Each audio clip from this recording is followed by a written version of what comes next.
Olá, Prolindeza, tudo bem? Bem-vinda à nossa aula, a primeira aula efetivamente da nossa sequência aí longa de aulas em que trataremos sobre planejamento ou sobre os nossos planos de aula, tá? A nossa primeira aula, nosso primeiro encontro aconteceu ao vivo, muito embora você tenha acesso aí à gravação, e eu expliquei para você de fato como que vai acontecer essas aulas, que será nesse modelo assíncrono, não é mesmo? Em que você receberá as aulas gravadas, justamente para que a gente tenha aí uma disponibilidade maior de tempo para nos ajustarmos de acordo com o cronograma que nós temos no dia a dia, tá? Hoje é a nossa segunda aula e o tema da aula que eu já tinha até compartilhado com você é: existe luz no início do túnel. Então, no início da nossa jornada, no momento em que nós temos de fazer o nosso planejamento de aulas, porque isso acontece semanalmente, não é mesmo? E dependendo das situações que acontecem no nosso dia a dia, esse planejamento ele pode ocorrer sim diariamente também. Então, por que eu decidi trazer esse título, Existe Luz no Início do Túnel? Porque lembra que eu conversei na aula anterior com você e falei, apontei, né, mostrei na verdade alguns dos medos que muitas de nós apresentamos ou dificuldades que nós apresentamos em relação ao planejamento, ao plano de aula, em como de fato ter uma aula prática sistematizada, organizada, de modo que a gente tenha bons resultados. Então, é para falar que existe uma luz mesmo e que a gente vai começar a enxergar muito mais forte essa luz, tá? Eu quero falar para você que a nossa aula hoje, ela tem como base alguns autores esses que eu acredito que você já conhece, tá? Então, primeiro, eu tenho Diários de Aula, do Miguel Zabalza, é um livro muito interessante, que trata justamente de diários de aula. Então, ele fala um pouquinho sobre a importância dos diários para o professor, tá? É bem bacana mesmo. Depois nós temos Registros na Educação Infantil, esse você talvez deve conhecer bem mas é uma pesquisa e prática pedagógica, organizado pela Luciana Esmeralda Osteto, a famosa Osteto, que é esse daqui. Também é um livro, nossa, brilhante, e acaba que as ideias eles vão conversando. E por último, esse daqui, que é o nosso amiguinho, porque ele foi solicitado no edital do concurso que nós estamos aí pretendendo prestar, que é Documentação Pedagógica, Teoria e Prática. Olha só, é um livro bem fininho, não sei se você já chegou a ler, estudar em alguma formação que você participou, mas embora ele seja fininho, ele é um livro grandioso, excepcional, tá? Então a nossa aula hoje, o que nós vamos aqui conversar, tem como base essas três bibliografias. Eu compartilho com você caso você tenha interesse depois também de buscar saber mais. No final da aula, vou deixar marcado aqui o nome deles direitinho e os autores para você, ok? Bom, vamos começar então. E aí, para isso, eu quero iniciar a nossa aula com uma pergunta, um questionamento, uma reflexão. Qual a importância do registro? E qual é a importância de planejar? Uma coisa tem a ver com a outra, né? Aqui é importante porque lembra que eu falei para você na primeira aula de que nós iniciaríamos bem lá de baixo, bem do comecinho mesmo, porque como eu não conheço todas vocês que estarão aqui comigo, que receberão essa aula, e partindo das respostas que eu obtive na pesquisa, então teve professoras que falaram: eu nunca sequer fiz um plano de aula, nunca fiz um planejamento de aula. Então, partindo desse pressuposto, eu preciso começar bem de baixo, explicando. Para você que já está há anos na educação, já sabe muito bem como funciona, pegue o que vale, agregue e segue em frente, não é mesmo? Ou você pode também compartilhar informações, o modo como você faz os seus planejamentos conosco lá no Instagram, @meudiariodebordo_oficial, que é por onde nós temos nos encontrado com mais frequência, tá? Então, eu quero mostrar para você que uma coisa que é o registrar, ele não tá afastado do planejar. E que a verdade é que um está intrinsecamente relacionado ao outro. Que nós precisamos, por exemplo, do registro para conseguir fazer de fato um bom planejamento. Então, quando a gente fala de registro e a gente fala de planejamento, nós estamos mesmo falando sobre documentação pedagógica. E quando a gente fala de documentação pedagógica, poxa, a gente tem muitos documentos aí da Secretaria Municipal de Educação falando sobre isso, inclusive uma normativa que certamente você conhece, que é a normativa 1 de 2019, que trata sobre os registros na educação infantil. Quando a gente fala em registro propriamente, com a ação diária mesmo, ela acontece mais na educação infantil e infelizmente a gente não vê essa prática tanto no ensino fundamental. Contudo, entretanto, deve acontecer também no ensino fundamental, porque é por meio do registro nós já vamos entender que nós temos base, condições, informações, mecanismos para proporcionar aulas melhores e significativas aos nossos estudantes, tá? Então, olha só, o ato de observar, documentar e interpretar ajuda a repensar nossa didática, que envolve aí tanto adultos quanto crianças, certo? Então, primeiro a gente está falando aqui do registro, que o registro não é simplesmente você pegar aqui o seu diário de bordo, abrir lá na sua folhinha e falar: hoje eu dei atividade tal para o aluno ele comeu bem, a Mariazinha puxou o cabelo da outra, o terceiro aluno, né, sabe? Não é esse tipo de registro, porque isso de fato não é um registro, tampouco uma documentação pedagógica. Aqui, o conceito de registro é você, primeiro, no papel de professor, observar aquilo que você tem à sua frente, que no caso é a sua turma, os seus bebês, as suas crianças, naquele momento de interação, desenvolvendo uma atividade, e a partir disso você consegue fazer uma documentação, você consegue registrar pelas diversas possibilidades que nós temos, e depois disso, essa documentação ela vai ser usada também para você interpretar aquele momento. E interpretar em que sentido? No sentido de, bom, aí a gente vai conversar um pouco mais à frente a respeito, mas eu já posso antecipar o seguinte: nesse momento de interpretar a documentação que você fez escrita aí, ou você vai olhar para si, para o seu trabalho e interpretar e verificar o que é que você fez ali, se foi de acordo, como que as crianças receberam aquilo que você propôs, se há como melhorar ou se de repente tirar alguma coisa, enfim, você faz dessa interpretação. Como você pode também focar o olhar para a criança, né? E olhar como que foi o desenvolvimento dela. E uma coisa não restringe a outra. Você pode, dentro da sua interpretação, fazer essas duas interpretações ao mesmo tempo, tá? Então, o registrar é isso: observar, documentar e interpretar, tá? E você pode me perguntar assim, né? Ou falar pra mim: Lila, mas o documentar é a parte mais difícil. Porque a orientação pra gente é de que nós tenhamos uma escutativa. Para eu ter uma escutativa, eu preciso ficar ali no meio das crianças, atentas, participando. Certamente. Um professor, principalmente na educação infantil, quer dizer, não é principalmente, nas duas situações, tanto na educação infantil quanto nos anos iniciais, se ele não participa de fato, se ele não está ali interagindo com as suas crianças, ali não está sendo feito um bom trabalho, tá? Então, como é que você pode documentar isso? A gente tem aí algumas opções, né? Muitos professores compartilham conosco de que para conseguir fazer o registro certinho, conforme tá lá no desenvolvimento, fazendo as atividades rapidinho, o que faz? Pega o celular rapidinho, fotografa, ou se não quer fotografar, filma aquela cena rapidinho e pronto. Aquele momento ficou memorizado no seu celular.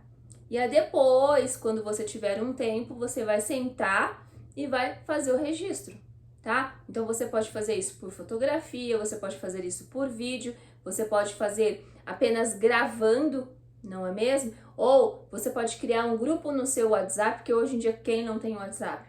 Então cria um grupo no WhatsApp só para você, e aí conforme você for vendo situações que realmente chamam a atenção, que são valiosas e que você não quer esquecer, porque se você não anotar, você vai esquecer. Isso não acontece só com você, isso acontece com qualquer ser humano, tá? Nosso cérebro não consegue guardar tantas informações assim. Então você anota, então grava um vídeo lá e manda no seu grupo, que é o grupo de você com você mesma. E tudo vai dar certo, porque depois você consegue passar para o seu diário de bordo e fazer a interpretação dos dados, tá? Então, portanto, essa documentação, ela já existe durante as atividades desenvolvidas. Então, enquanto a atividade está acontecendo, você já está documentando, percebe? E aí olhar para isso é constituir memórias para compreender o que fizemos e como fizemos. Então, não é olhar... Opa, bati o pé aqui, desculpa.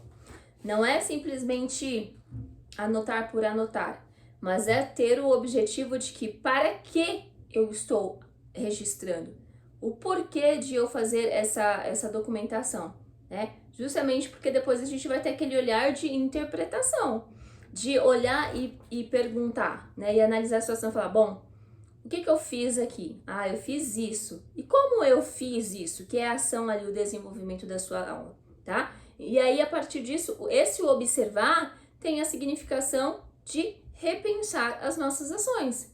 Porque, de repente, você pensou em algo que naquele momento pareceu super, ultra, mega bom, potente, mas que na hora do vamos ver mesmo, com as crianças participando, você, mas eu deveria ter feito isso, eu poderia ter trazido aquilo. Entende? Então a gente vai sempre repensando também a nossa ação. E, na verdade, esse repensar nada mais é do que avaliar também a nossa ação, né? A gente não avalia no final da atividade apenas a aprendizagem das nossas crianças. A gente tem que avaliar também a nossa ação perante as crianças, porque é por meio da nossa ação, do modo como a gente mobiliza tudo e possibilita a elas situações, é que elas, crianças, irão se desenvolver, tá? Então, ao documentar, nós vamos juntando materiais para depois interpretá-los. E aí, ao fazer essa interpretação, a gente acaba relacionando a teoria e a prática.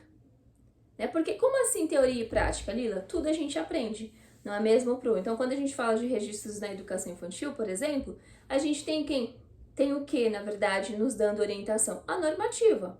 Se não temos a normativa, nós temos aqui a Osteto. Se nós não temos a Osteto, a gente tem outros aqui que eu não consigo pegar agora, mas a gente tem vários autores excepcionais que você conhece com certeza, tratando sobre a questão de registros. Então a gente pega essa teoria, aquilo que nós estudamos, e nós colocamos na prática para ver como de fato ela funciona, e a partir dessa prática que a gente vai aprender, tá? Então com isso a gente vai construindo novos conhecimentos, os nossos conhecimentos. E é nisso que nós nos tornamos professores protagonistas, né? Porque lembra, o currículo ele fala, a criança ela é protagonista, assim como o professor também é protagonista. Então, uma vez que nós entendemos de fato como funciona, como é que nós podemos ser protagonistas, olha só o material, o trabalho que nós seremos capazes de desenvolver com as nossas crianças, colocando-as no centro do discurso ali, do envolvimento, da prática, para que elas tenham realmente atividades significativas, para que elas realmente se desenvolvam e para que elas possam se comunicar perfeitamente ou efetivamente, tá? Existem 3 etapas nesse movimento aí de registrar. Primeiro, eu já falei, na verdade, quais são esses 3, quero ver se você tá aí prestando atenção, já busca aí na sua memória quais podem ser essas três etapas. Então, a primeira etapa é observar. Então, a gente sempre vai observar o que está acontecendo ao nosso redor. É como se nós já estivéssemos... Como não? É isso que, de fato, nós estamos fazendo. Coletando informações visualmente, certo? Por quê? Porque se a gente precisa planejar aulas para as crianças, nós precisamos conhecer as crianças, visualizar como é que elas interagem com o outro, tá? Então, a primeira etapa é observar, depois a gente vai documentar isso e só depois que a gente vai interpretar. E o resultado desse caminho, desse processo, permite uma reflexão diária. A gente pode não fazer um plano ou um planejamento diário, mas a gente tem sim uma reflexão diária, com base nessas 3 etapas, sobre o nosso trabalho, tá? Porque o nosso trabalho, ele precisa ser refletido diariamente, para que no outro dia, de repente, uma coisa que na aula de hoje eu fiz, uma coisa simples, né, que não vai envolver diretamente com o meu plano de aula, mas aquela a disposição dos grupos ou a disposição dos brinquedos que eu coloquei ali não deu muito certo, de repente para amanhã eu vou mudar essa disposição, porque eu sei que haverá uma efetividade maior na interação e no desenvolvimento das crianças, tá? No mais, o que acontece também? Permite uma disponibilidade de nós criarmos e recriarmos. Então, como assim criarmos e recriarmos, né? A gente acaba refletindo sobre o que a gente faz e como a gente faz. E essa disponibilidade de refletir aqui, ela já não acontece somente conosco, adultos. Essa reflexão, ela acontece também com as crianças. Por quê? Quando a gente faz o nosso planejamento de aula, a gente, teoricamente, não faz um planejamento picado, né? A nossa orientação é para que nós trabalhemos com projetos, para que a gente trabalhe com sequências didáticas, justamente para que tenha essa continuidade, para que as crianças tenham a oportunidade de olhar aquele objeto de ensino que está sendo desenvolvido e que ela consiga, ao longo do caminho que está sendo percorrido, olhar, observar, analisar e verificar como é que se faz aquilo, como é que ela está fazendo aquilo. Então, a partir disso, a criança, ela passa a refletir também sobre o que ela faz e como ela faz. E é esse processo que dá a oportunidade da criança se desenvolver e de aprender. Não é mesmo? Eu gosto muito de usar a matemática como exemplo, então você pega aí que você decidiu ensinar adição para as suas crianças. E para ensinar adição, você precisa o quê? De um processo contínuo, não é mesmo? Não adianta você em 2 dias querer ensinar a adição, porque a criança não vai aprender. Então, conforme ela vai trabalhando a adição durante alguns dias, com atividades diferenciadas, em contextos diferentes, a partir do contexto em que ela está inserida, ela vai refletindo, ela começa a perceber como é que funciona de fato. Então, como que um exercício que ela fez ontem, você devolve para ela hoje, para que ela dê uma olhada e ela vai ver, e ela vai refletir, tá, mas por que eu fiz isso? Eu podia fazer assim. Entende? Então, ela vai construindo um novo conhecimento. Então, essa reflexão, ela acontece tanto com adultos, na função aí de professores, e as crianças na função de estudantes, tá? E como é que nós devemos documentar? Então, já que eu já sei que eu preciso de todo esse olhar e de entender o quão importante é o registro, como é que de fato eu devo documentar? Antes de qualquer coisa, a gente precisa pensar o seguinte: que tipo de documentação você quer? Porque nos referenciais, nos documentos da Prefeitura, da Secretaria Municipal de Educação, quando a gente tem por escrito documentação pedagógica, e isso a gente tem claro lá na normativa 1 de 2019, tá bom? Documentação pedagógica, ela abrange todos os meios de comunicação que podem acontecer dentro de uma unidade educacional. Então, por isso que é importante primeiro que a gente pensar qual que é o meu objetivo na documentação. O meu objetivo é comunicar-me com os pais, a comunidade, que se for esse o objetivo, eu posso trabalhar com murais, ou se for para comunicar apenas com os pais, eu posso utilizar a agenda, não é mesmo? Então, tudo isso é documentação pedagógica, percebe? Então, no nosso caso aqui, como a nossa conversa e as nossas aulas, elas têm como objetivo trabalhar o plano de aula em si, o nosso meio de documentação será o diário de bordo. Você fala, mas por que o diário de bordo? Bom, a gente tem algumas opções quando se fala de registro ali, esse registro mais específico do professor, com o objetivo de registrar o desenvolvimento da aprendizagem das crianças, né? Que é a avaliação aí da aprendizagem das crianças. A gente tem o diário de bordo e a gente tem o portfólio. E você não pode me falar que a gente tem o semanário, porque o semanário não tem como fazer esse registro, né? O semanário é aquela folhinha que eu acho que nem existe mais, por favor. É aquela folhinha em que você tem lá o dia da semana e aí o que você vai trabalhar. Segunda eu vou trabalhar isso, terça eu vou trabalhar isso, quarta é isso, quinta é isso, sexta é isso. É só os horários definidos e o que será trabalhado. Em alguns casos não tem nem o modo como você vai trabalhar, né? Porque o nome já diz, semanário. Então, a orientação lá dentro da normativa, ela realmente diz isso. Você pode até ter como uso semanário, não é lá grande coisa, né? Porque ele já avançou. E ele avançou para onde? Para o diário de bordo. Então, no diário de bordo, você encontra as informações do semanário, mais as informações que são ultra mega importantes, que é o quê? Na verdade, a avaliação. E a avaliação aqui, ela não condiz apenas com o desenvolvimento das crianças, mas a avaliação também em relação ao nosso trabalho. Muito embora não seja uma prática normal nossa, é importante que nós façamos, se não diariamente, mas pelo menos semanalmente, essa avaliação do nosso trabalho, para que a gente consiga, como eu já falei, sempre melhorar e oportunizar melhores atividades aos nossos estudantes, tá? Então, o diário de bordo aqui é o nosso principal, o nosso protagonista. Ah, mas tem um portfólio? Sim, o portfólio também pode. O portfólio é legal porque nele você consegue, inclusive, trazer fotografias, né? Você tirou a fotografia, você coloca lá no portfólio, porque depois você pode imprimir, fica uma coisa até bem mais legal. Mas o que acontece é o seguinte, pensando no dia a dia, no que é muito mais fácil e prático para o professor, é o diário de bordo, né? Porque você pode até falar assim, o portfólio ele é lindo, ele é maravilhoso, e ele é mesmo riquíssimo. Mas o diário de bordo, ele é tão rico, quando você brincar, ele é muito mais rico que o portfólio. Porque você consegue efetivamente todos os dias fazer o portfólio?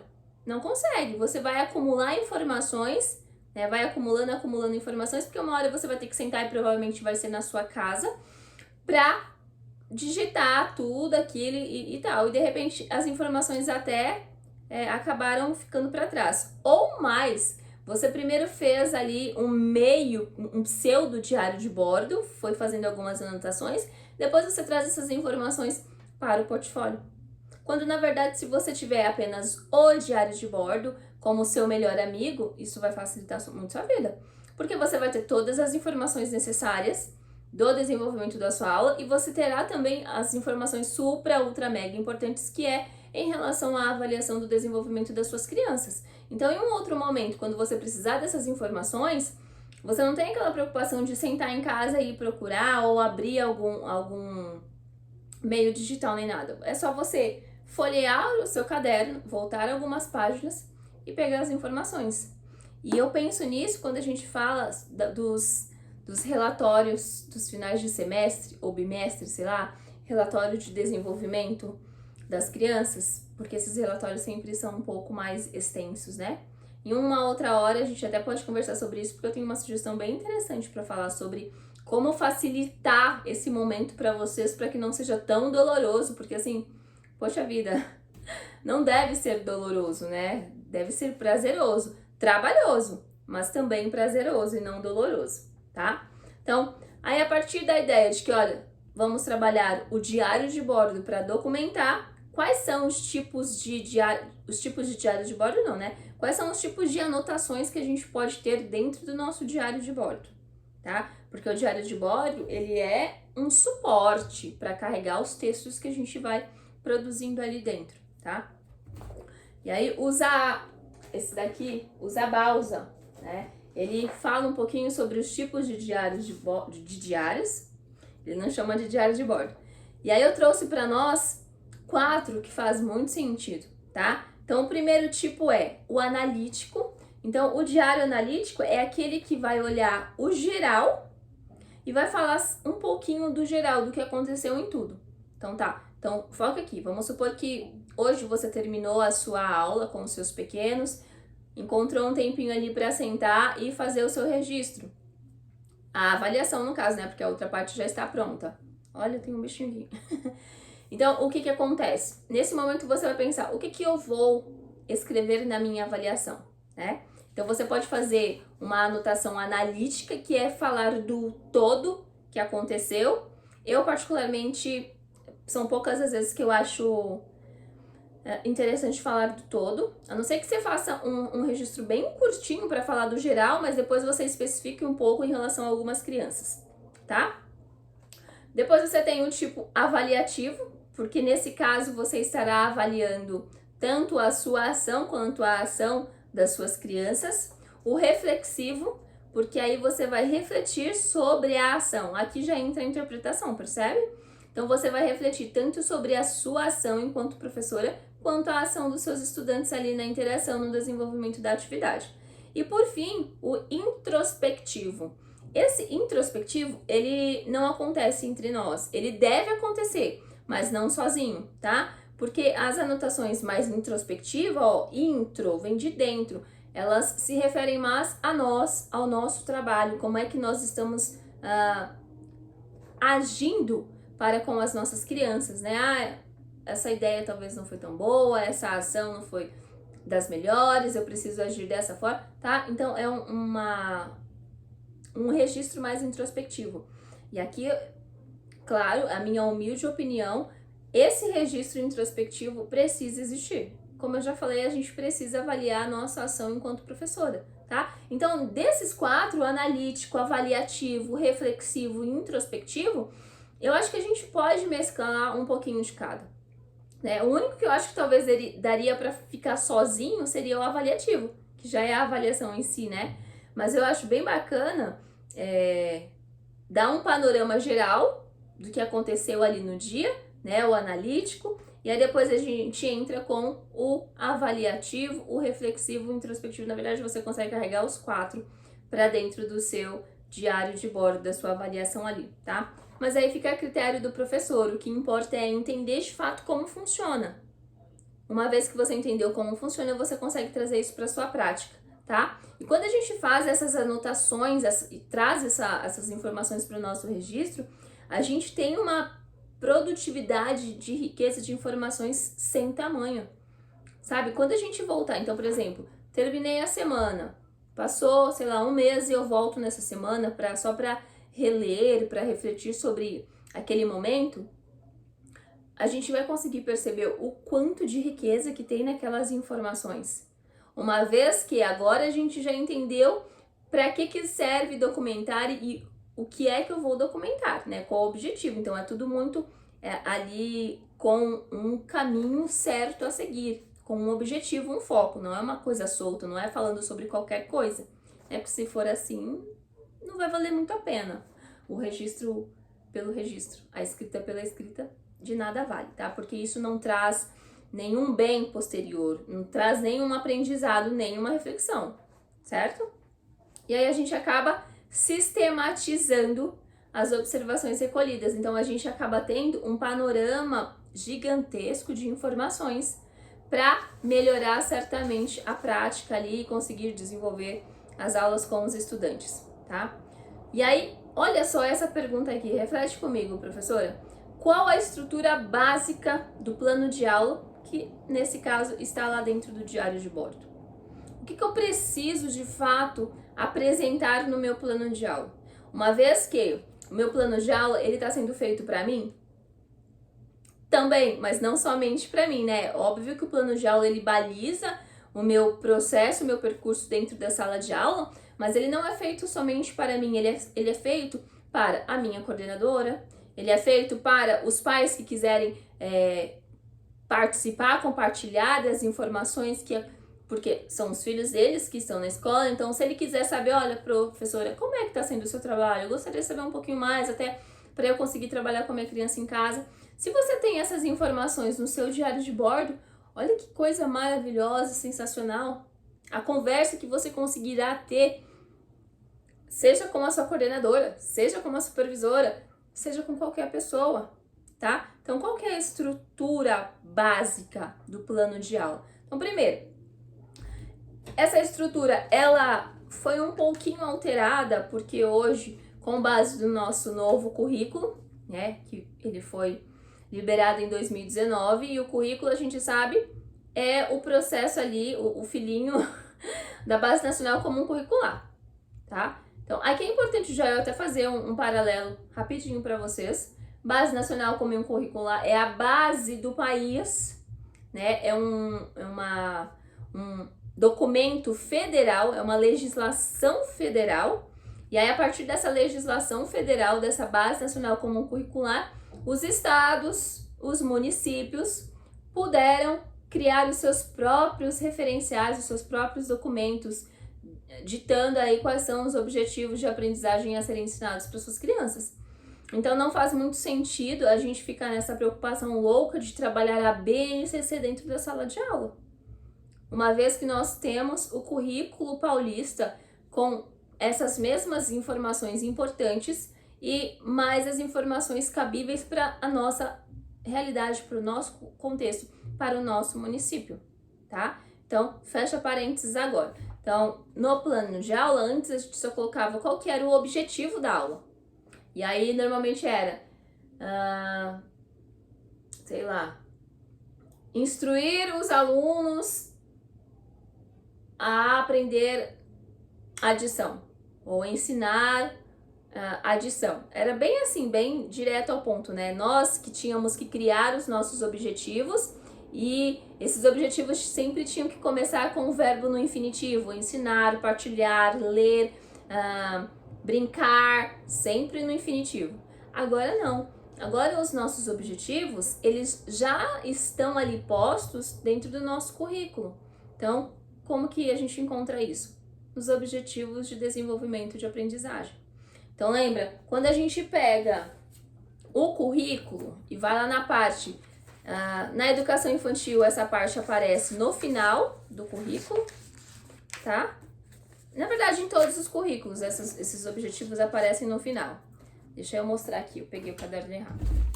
Só para compartilhar com você. Então, a gente tem lá, ó, as dimensões, são 8 dimensões no currículo de educação infantil, né? E aí, dentro de cada dimensão que vai se trabalhar um tema, você tem os objetivos de aprendizagem e depois os objetivos de... Quer dizer, você tem os objetivos de aprendizagem elaborados a partir dos indicadores de qualidade e você tem os objetivos de aprendizagem da BNCC. Então, por isso que eu falei, você não tem que ter aquela preocupação de ficar carregando a BNCC debaixo do braço, uma vez que você tem... Deixa eu mostrar aqui, ó, tá vendo? Você já tem os objetivos. Opa, a luz pegou aqui. Aí, tá? Então, olha só. E os verbos aqui continuam no infinitivo. Então, conquistar autonomia, demonstrar imagem, experimentar, movimentar, tá? Então, no nosso plano de aula, quando a gente for colocar lá o objetivo, agora é objetivo de aprendizagem. E aí a gente vai colocar de acordo com o que a gente tem no currículo. Não adianta a gente querer trazer coisas de fora e querer enfeitar, sabe? Porque isso acaba trazendo mais trabalho, mais dor de cabeça e no final das contas a gente fica perdido e não segue aquilo que é de orientação. Então, se nós já temos um documento que ele fala pra gente, professor, ó, esse é o caminho pra você, facilitar pra nós. Você concorda comigo? Pelo menos eu penso isso. Então, sigamos. E aí, colocou qual é o objetivo que você vai trabalhar? A segunda coisa é conteúdo. Qual é o conteúdo que se pretende trabalhar? Porque lá em cima foi o objetivo. Qual é o conteúdo? É algum projeto que está sendo desenvolvido?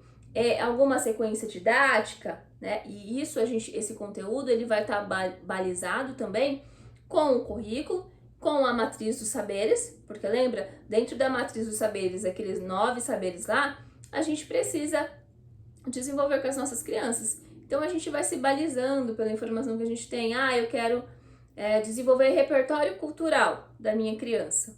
É um conteúdo, tá? Repertório cultural que vai ser desenvolvido a partir de tal atividade, de tal projeto, enfim, aí a gente vai descrevendo o conteúdo. O desenvolvimento, então, o desenvolvimento nada mais é do que a metodologia. Antigamente a gente falava metodologia, né? Agora também didática. Então, é a organização, como você pretende organizar a sua atividade. Na educação infantil, essa organização ela precisa ser bem clara, né? Porque a organização na educação infantil, ela abrange tempos, espaços, materialidades, não é mesmo? Então precisa estar bem claro qual é o espaço que você vai usar, o que você vai proporcionar ali para as suas crianças, enfim. Essa é a organização aí. E a didática, como é que você pretende trabalhar aquilo, né? Precisa colocar todos os detalhes no seu diário de bordo? E aí é com você, porque cada professor tem o seu jeito. Alguns gostam de detalhar mais, outros não. O que importa é que ao colocar essa informação, a pessoa que pegar para ler o plano de aula, o seu plano de aula, ela consiga entender qual que é a sua proposta ali. Tá? Um exemplo que eu gosto de dar muito é, vamos supor que você faltou nesse dia, precisou, sei lá, fazer alguma coisa pessoal, o seu diário de bordo ficou na escola e a professora que vai ficar no teu lugar vai seguir a sua atividade. Então ela precisa conseguir ler e entender o que é que você propôs ali. Por que isso? Porque se você vem em uma sequência didática ou em uma sequência de atividades de um projeto, é interessante que essa sequência não seja quebrada. Então, o professor que fica no seu lugar vai lá, desenvolve a atividade e ele vai desenvolver do jeito dele, mas seguindo aquilo que está sendo proposto para a sua turma, tá? E por fim, a avaliação. E aí, aqui a avaliação, a gente precisa ter todo aquele cuidado, porque a gente precisa ter muito claro qual que é o objetivo específico da atividade que será avaliada na criança. Então, ó, qual que é o objetivo que será avaliado na criança em questão do ensino-aprendizagem. Porque pode parecer loucura, mas a gente ainda consegue encontrar situações em que é a criança que está sendo avaliada. E aqui, LDB já fala isso, né? Lei de Diretrizes e Base 93/94/96 fala que nós não devemos avaliar as crianças em si, e sim produzir registros para que nós consigamos avaliar o desenvolvimento da aprendizagem dessa criança, tá? Então a gente, antes de fazer a avaliação, na verdade, no momento em que a gente está fazendo o plano de aula, a gente já vai deixar claro ali quais serão os objetivos que nós pretendemos avaliar. E mais, uma sugestão minha agora, porque normalmente a gente tem 30 crianças, a gente não consegue avaliar todas. Se você consegue, parabéns, me ensina como você faz isso. Então, para que você consiga ter, no final de uma semana, no final de um bimestre, informação de todos das suas crianças e que essas informações sejam de fato muito relevantes, a minha sugestão é que você escolha aí 5 crianças por semana para avaliar. Aí a gente volta naquela questão do diário analítico. Você pode até fazer uma avaliação muitíssimo breve do todo e abordar aquilo que você achou interessante, importante e que não estava no seu foco de avaliação, mas que você achou importante de registrar, e aí depois você parte para avaliar as 5 crianças. E avaliar as 5 crianças em relação ao objetivo de aprendizagem que foi posto lá em cima. Então, se você colocou que o objetivo de aprendizagem é a interação com os pares, é sobre isso que você vai falar. Claro que a gente não domina tudo que acontece, então outras coisas vão acontecendo e aí cabe a você, no momento ali no contexto inserida, de verificar, olha, posso pegar essa informação e colocar também, isso aqui é irrelevante, não preciso anotar, tá? Mas a avaliação, ela tem que ser de acordo com o objetivo que foi proposto lá em cima. É muito legal porque aqui a gente consegue, inclusive, eu sou meio doida olha aí, mas a gente consegue, inclusive, pensar o seguinte, sabe o texto dissertativo? Que a gente está se preparando aí para o concurso, ele não tem a estrutura lá, introdução, desenvolvimento e conclusão. O plano de aula é basicamente isso, você introduz lá o assunto e a introdução é justamente os objetivos de aprendizagem e o conteúdo, aí depois vem o desenvolvimento, e aí quando você chega na avaliação, é a conclusão do seu plano de aula. Então você vai retomar, você vai verificar se o que foi colocado lá nos objetivos, lá na introdução, consegue entender? Foi colocado na introdução, teve sucesso, você conseguiu. Ou não, nesse caso, a gente tem dois possíveis resultados. Conseguiu desenvolver e como conseguiu, ou não conseguiu alcançar os objetivos e por que não conseguiu. E aí a gente faz essas anotações, porque o quê? Depois a gente volta para refletir sobre a ação, tanto da criança quanto a nossa ação também, tá? Então, deu para entender, como que a gente pode fazer isso daí? E só para finalizar essa questão da avaliação, ela pode acontecer por diversos meios, né? Porque de repente você fala assim, Lila, mas eu não lembro na hora. de como é que eu vou escrever. Então, olha só. Por isso que eu falo que o diário de bordo, ele é sensacional e o super ultra melhor amigo do professor. Porque se você já fez o seu plano de aula, você já colocou lá quais são as crianças que você pretende focar e olhar o objetivo, se alcançou ou não, se desenvolveu ou não, você já sabe quem são elas. Ah, é a Maria, o João, o Pedrinho, o Tatá e o Teteu. E aí vai chegar no dia, você vai focar neles, sem deixar os outros de lado, por favor, entenda o que é que eu tô falando. E aí você já vai estar lá com o seu celularzinho. Por favor, fala que você trabalha em uma instituição que permite o uso de celular. Preciso fazer um paralelo aqui, desculpa, Pro, mas como é que a gente tem documentos orientando a linguagem midiática dentro da educação infantil, por exemplo, sendo que a instituição não permite que os professores utilizem o celular? Mas enfim, fecha parênteses aqui, tá bom? Então você vai ter o seu celular lá e aí você vai fotografando, filmando as situações, porque depois você consegue voltar, olhar isso com mais atenção, mais carinho, para fazer a sua avaliação. Eu tenho certeza de que o seu diário de bordo vai se tornar algo assim impressionante. E eu não tô falando que isso é fácil. Não é fácil. Ser professor em nenhuma etapa é fácil. Em todas as etapas existem dificuldades. E é isso mesmo, por quê? Porque nós temos a profissão de ensinar, de educar. Então são coisas que as crianças nunca souberam fazer, que nós vamos ensinar. Então não tem como ser fácil, né? Se for fácil, a gente vai procurar uma outra atividade que não nos canse tanto. E eu acho que não existe nenhuma. Todos os trabalhos cansam, não é mesmo? Certo, Pro? Então, só pra gente fechar aqui um resumo geral, um apanhado para que nós finalizemos esse assunto aí e para que você veja que, olha, existe sim uma luz e é no começo do túnel, não é no final, é no começo, tá? Qual que é a relação entre o registrar e o planejamento mesmo? Que foi a minha pergunta no começo lá. Então, primeiro, é preciso que a gente entenda qual que é a importância de registrar, ou, agora que a gente já entendeu, de documentar, não é mesmo? Porque ao fazer esse bom registro, essa boa documentação, a sequência é uma nova perspectiva no planejamento. Como assim, Lila? Não entendi. Bom, se você fez excelentes registros, por exemplo, na sua avaliação, que é a parte que mais nos interessa, você teve ali anotações formidáveis desses 5 estudantes ou de outras situações que aconteceram, você já tem muita informação para partir para o próximo plano de aula, para iniciar de fato o seu planejamento. Por quê? Mais uma vez, se nós sabemos qual é a concepção de criança, de bebê, de professor, de escola, qual que é o nosso papel hoje para que essas crianças se desenvolvam. Se a gente tem tudo isso, a gente entende que essa criança é o centro do processo, como que a gente vai planejar se a gente não olhar para ela? E para a gente olhar para ela, a gente precisa registrar, percebe? Então, por isso que eu consegui. Por isso que eu quis começar a nossa aula do base, e para você entender de fato qual a importância desse registro. Porque é a partir do registro que a gente vai começar a falar sobre planejamento.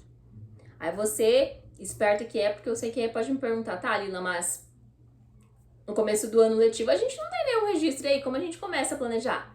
Ah, a gente tem registros sim, que são os registros que, mesmo que a sua turma é o primeiro ano dela na instituição, vamos pensar na EMEI, que ela venha de um SEI, o SEI tem que fazer o quê? Os professores do SEI têm que mandar relatório. Teoricamente é isso que acontece, né? Essa é uma outra conversa que a gente pode ter depois.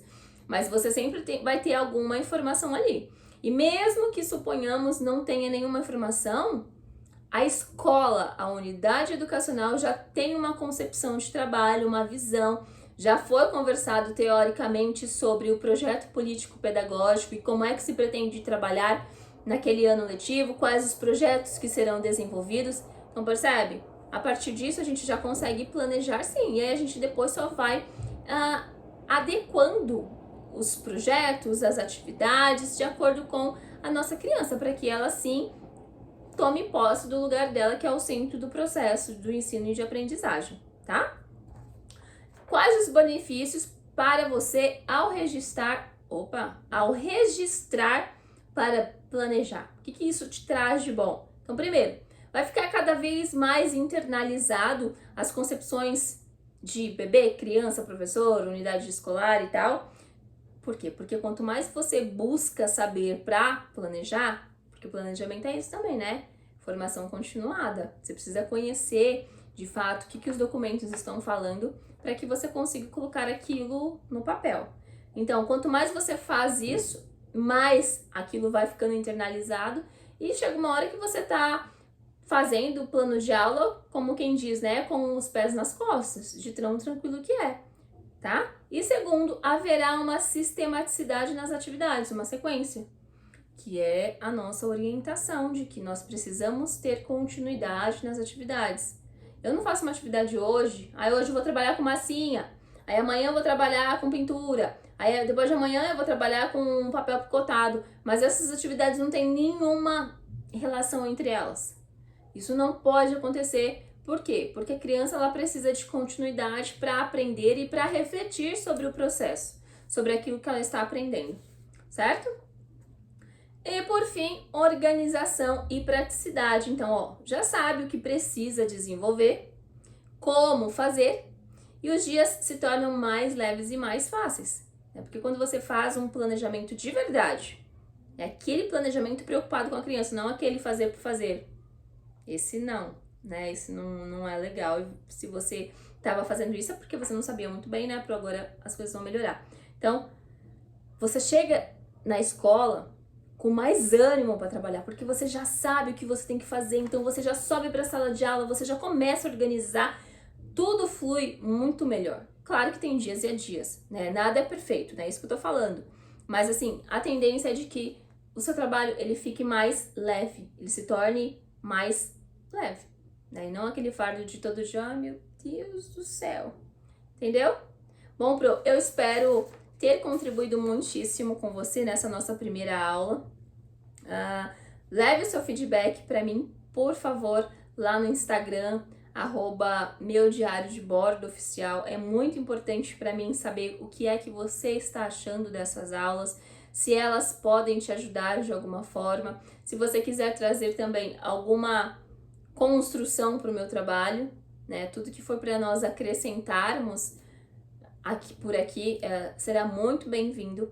Compartilha, não compartilha porque você não consegue compartilhar a aula, mas compartilha lá no Instagram para as coleguinhas que ainda não estão sabendo dessas aulas, para que elas venham participar e aprender. Afinal, é de grátis, né? É de grátis, é uma coisa ultra super boa para o seu trabalho e que certamente vai te ajudar de alguma forma. Então não tem o que perder, tá bom? Espero muito ter contribuído e te aguardo na próxima aula. Agora, depois que você ver essa aula, corre lá no Instagram porque você terá acesso também a um vídeo onde eu te mostro mais ou menos, a partir do que nós conversamos aqui, como é que na prática, deixa eu mostrar aqui, ó, porque assim, a gente vai para a prática também. Então, como é que na prática você vai poder montar o seu plano de aula? Então, a gente já começa com a prática desde o começo. Eu não vou deixar para você montar o seu plano de aula ali e treinar, melhorar, só no final das 10 aulas. Não, a gente começa de agora, tá bom? Um beijo, Pro! Até mais! Tchau!